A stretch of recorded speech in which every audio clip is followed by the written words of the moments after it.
Well, it is my pleasure to introduce the man who doesn't need any introduction, Vic Rimkus, who is a former high school history teacher and a coach. And Vic, did you ever think when you started teaching history that someday you would be the mainstay of the Hudson Historical Society? Yeah, mainstay. Because this, on his committee, along with Dave Wilkinson, they've brought a lot of funds into our society, which we are badly in need of. And I can't say star of stage and screen, but I can say star of arena, stadium, and tennis courts. Vic Rimkus. Well, 1 out of 3 ain't bad. Right. Can everybody hear me? I do have a little audio I can bring with, but can you hear me at this time? Speak up like that. What's that? Pretend you're in the classroom and you gotta get that back. I want to step on a few toes and hit them side of the head. Now, I took on this task. Now, remember, there are things that probably I've missed. I mainly went around Riverside Park, some of the areas in the community, and I'm sure that I probably, skipped some, but, I did the best I could in here. And especially, I went around to some of these little monuments, the little chairs or benches, and I said a lot of people don't know why they're there. And there's a lot of town heroes, of course, have also in those awards and memorials. So I figure, well, try and make a program out of it. And I started with Riverside Park. Do we have you all set, Rosemary? And this obviously, we started over there at Boutwell Field. Now most everybody, how many here knew Kenny Boutwell? See, we got hands raised here. And he was an outstanding individual. And when Little League was starting way back in the about 1960s, we had one little field over there. In the next few slides that we're showing you there, we got 3 fields over there, a clubhouse, they've got lights, they've got everything over there now, and it all started through the efforts of Ken Boutwell. He went over there, raking the field, lining it off, and he died very tragically at a young age. So this is the clubhouse that they have. Next one, Rosemary. And this is the backstop of the original court, and on here you'll see those little plaques. Those are Cal Ripken 10 and 11-year-old state championship baseball plaques that our Little League has, well, not even Little League, because they're really Cal Ripken League, and they've won several state championships. Through in, you started out, slow from Ken Boutwell way back when. And the next one, Rosemary, just show you they had one little field before. Now they have 3. With lights, again, through the efforts of Ken Boutwell. Next, Rosemary. Now this is a picture of Morgan Bowl. Exploded. Now Morgan Bowl, who knows who Edward F. Morgan was? Ah, you'll go again. We have some of the old veterans and his wife and such. Ah, I'm sure that Tony Marks knows who Ed Morgan was. Now Ed Morgan's our superintendent of public works for many years, and his dream was to refurbish the bowl there. Now that wasn't always where we played athletic events. That was just a practice field down there. The wall was not completed where the high school is today. So his dream was, of course, to get, where did they play football? Out there in left field. Had stands out there, and that's where the football field was. Well, before that, I guess. Where did they play football before that? They were down on Forest Avenue, Curley's Field, Manning Street, these various places in the community. So finally then, when the field was dedicated back around 1937, they were playing football out there in left field. Now this is Ed Morgan's bowl there. Of course, Ed, had a dream to put a track in there. Fix that wall, got the track going, and by 1961 or 2, we had the New England AAU track meet held there, and Ralph Thomas, one of the world's first 7-foot high jumpers, appeared at Morgan Bowl. Next, Rosemary. Just threw that in with the Booster Club. You know, now they used to have a little stand. Now they got a real big old place there, sell hot dogs and such. So in the old days, when they had the games, you'd have 3,000 or 4,000 at a game. Now, a few hundred, so business isn't quite as good as it used to be. Okay, roll it, Rosemary. Now I show you, if we get the little one out of there, okay. Next. This is a foul pole. This is the left field foul pole at Riverside Park. Right there where that fence used to be was the bleachers. And, you know, the foul pole was right there at the end of the bleachers. So when you went to see Hudson High play football, you sat in those bleachers and the foul pole was there. And then they would move bleachers out in right field. Now this foul pole is the Lou Cesario foul pole. Now who's Lou Cesario? My little league teammate. Dave? It's my daughter's best friend's father. Best friend's father. That sums it up pretty good. Louis Cesario is a class of 1931, Hudson High School. Tremendous athlete, destined to go to Brown University. And what happened, Richard? He got killed in a car accident. Got killed in a car accident at a very young age. So that is the left field foul pole. Now, we have the right field foul pole is now non-existent. And let's see.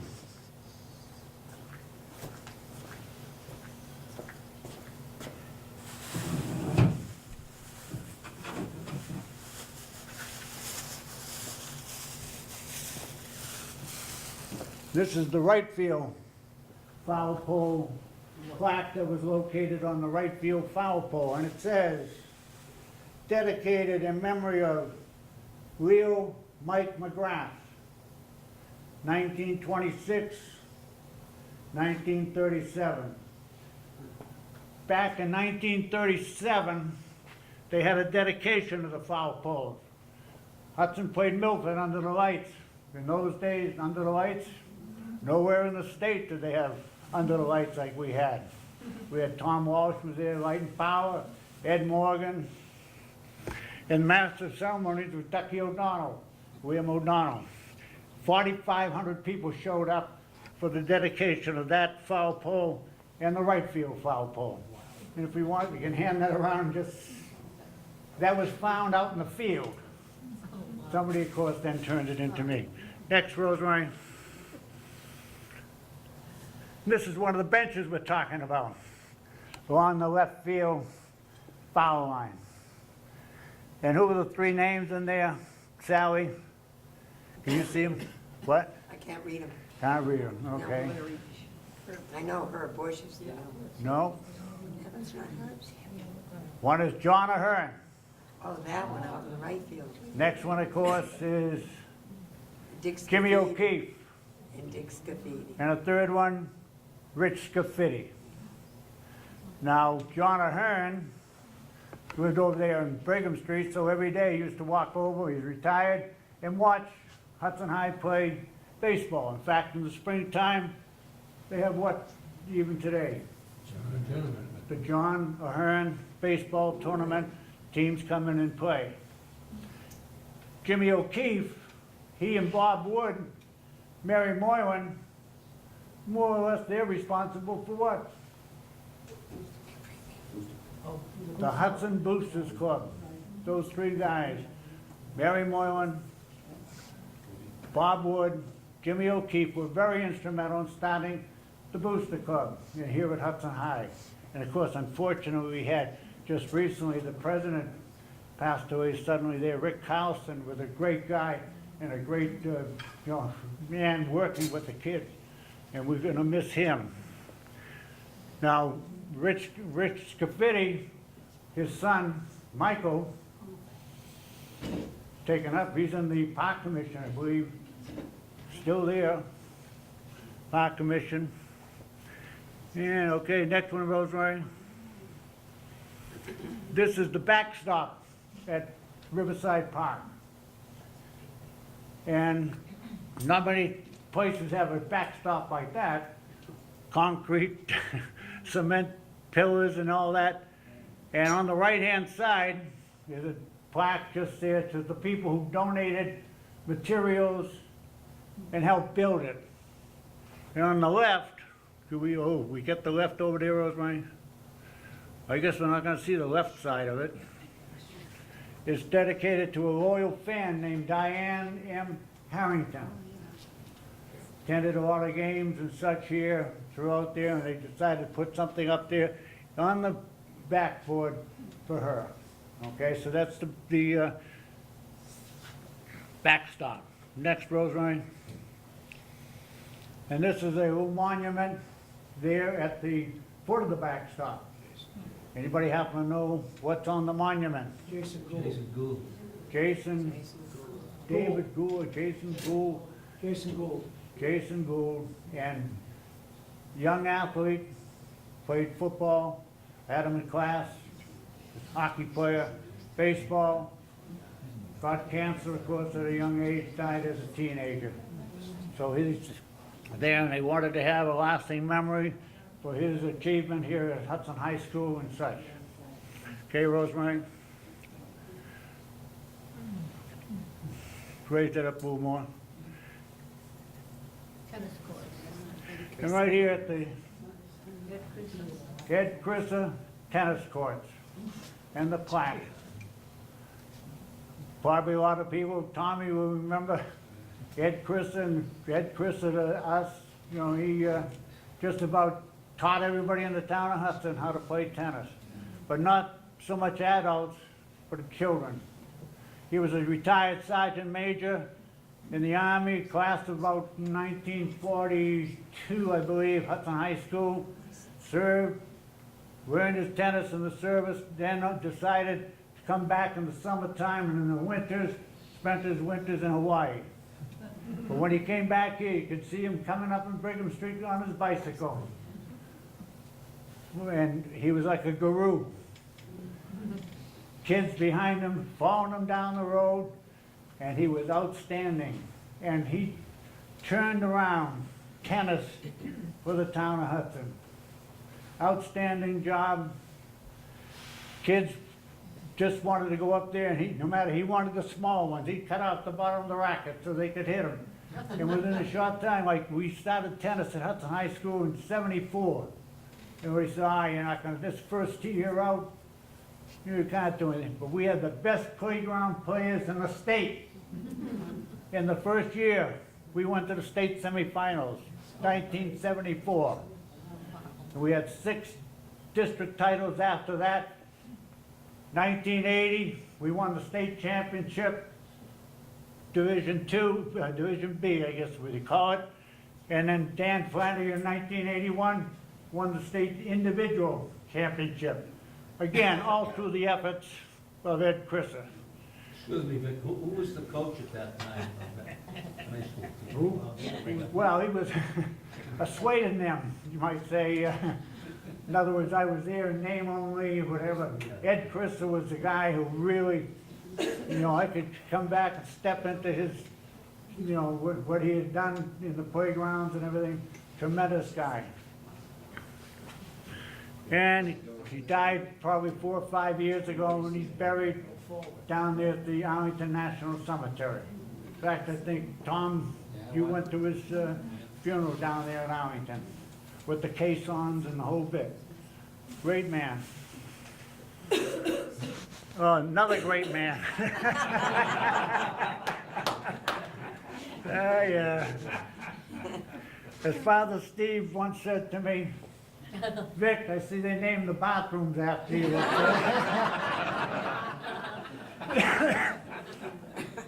So it is the Victor Rimkus Clubhouse. Well, who am I? I graduated Hudson High School '49, played at Holy Cross College, and played out, and then came back here to Hudson High School and taught football, coached football for 35 summers and a lot of hard falls, and then also coached 30 years of tennis.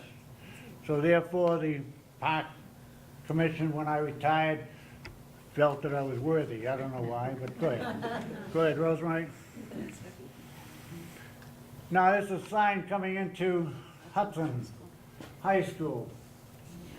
And they have softball state champ. Not many schools have the amount of state championships that Hudson has. We have a couple of softball state champions, whether it was 99, 02, or 07, 110, I guess, something like that. And then in baseball, we have about 4 or 5 state championships in baseball. You can see the great athletic prowess that we have. Now, maybe there might be somebody here who played on one of those teams. Oh, look at that. You'll go right in his hand here.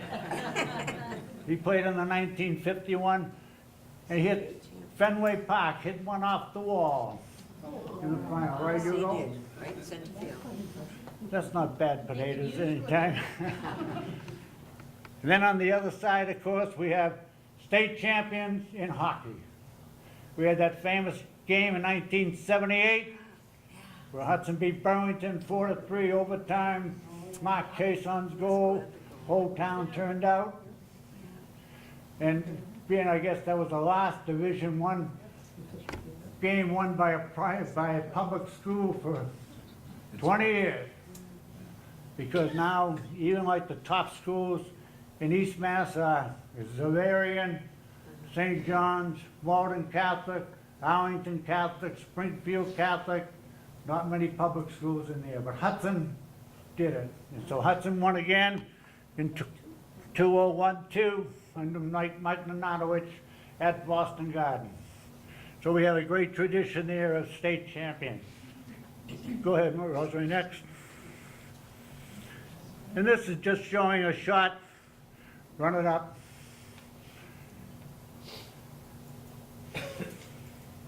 This is the back of the scoreboard at Bush Field, and that's what it says here, the Herbert Bush Memorial Field. Herb Bush here. Go ahead, next one, Rosemary. And there is his bench. Herb served as teacher, coach, track coach, football coach here for over 30 years.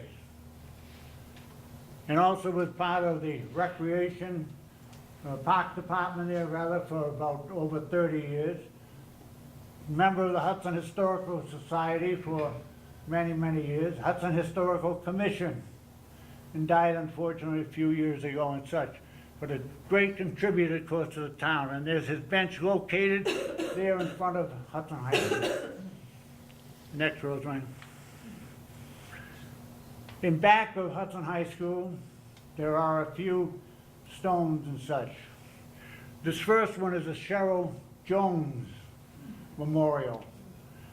Cheryl, a young lady who passed away at, again, a young age, very instrumental in softball when we were returning the corner in softball, and then died at a young age. Go ahead. And there's another bench. And this is Sharon Gerard. Sharon, of course, is Ray Gerard's wife.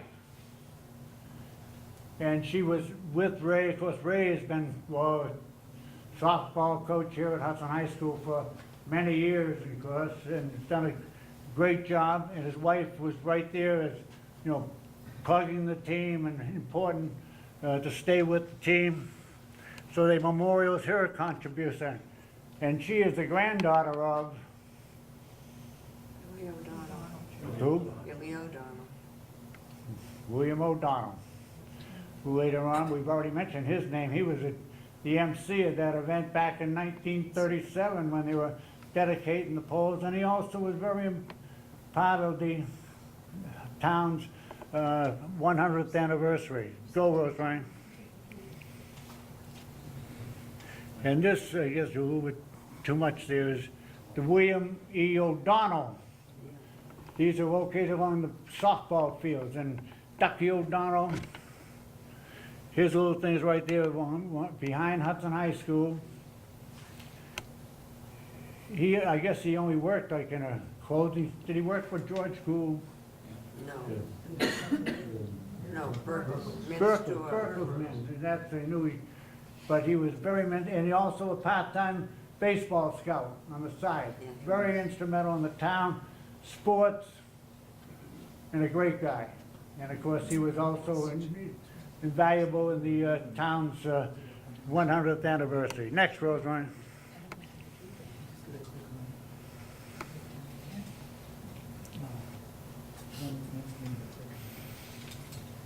Right here?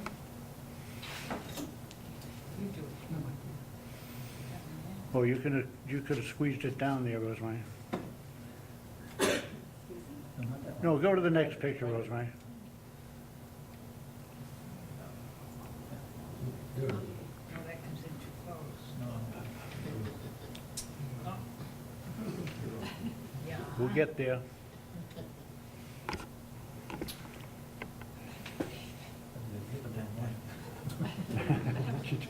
I need help. Whoops.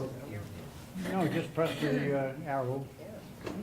All right, this is the, oh, you skipped one picture, but that's all right.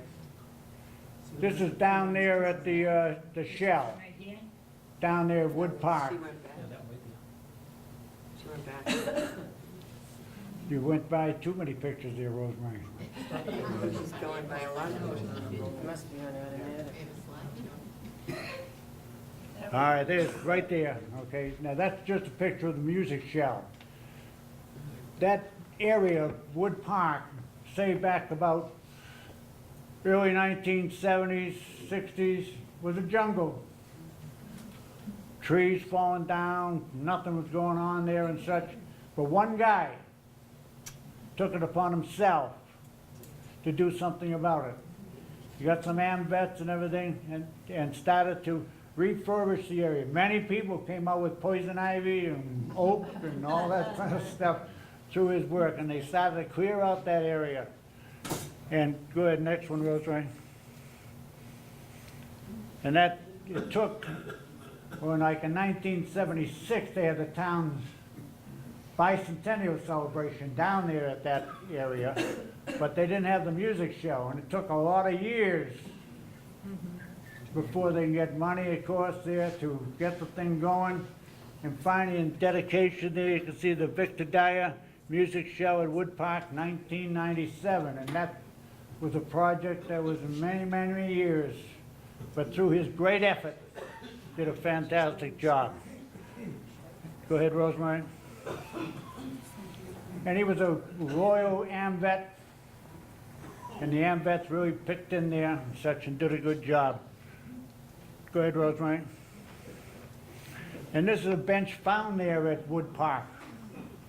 And it says Irene McMahon, Queen, lived to be the age of 96. And obviously they put that in there because she must have worked, I know she was a very dedicated AMVET, must have worked very, very hard and diligently there at Wood Park. And that's located at Wood Park. Rosemary? Now we're downtown, and we'll be going a little quicker probably. And this is dedicated to the various servicemen that we've, and of course the wars, World War II, all the wars that all people have participated in there were just mentioned. That statue was put in there in 1929. They once broke off the handle, I guess, of the sword, fixed it again, and whatever's still there. Next. Oh, you jumped by one, but.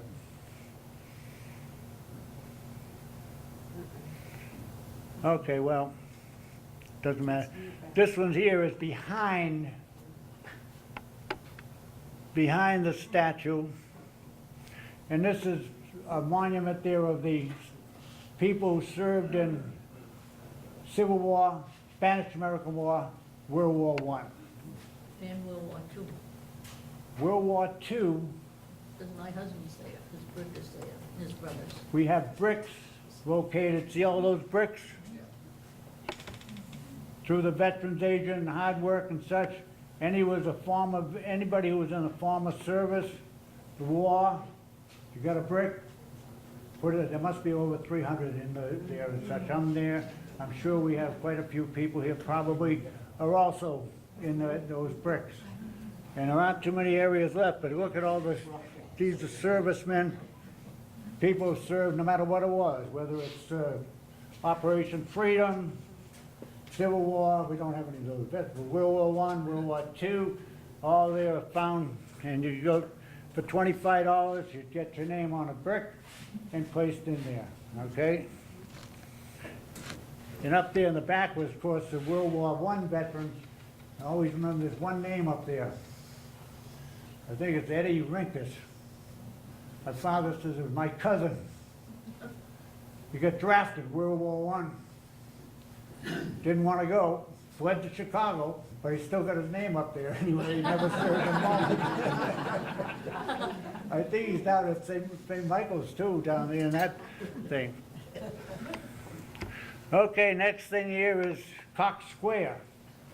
Where's Cox Square? Up past the road. Apex of Central, Lincoln Street. And every year they usually either put a MIA flag there or the American flag at Christmas time. And down in there is a,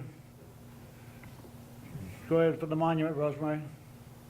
And this is the Gold Star Mother's Monument, created there after World War II. I think a lot of times through the efforts of Laura Faniff, really worked hard, and some of the other ladies who lost people during World War II. In the old days, remember they used to have a flag out there in the window?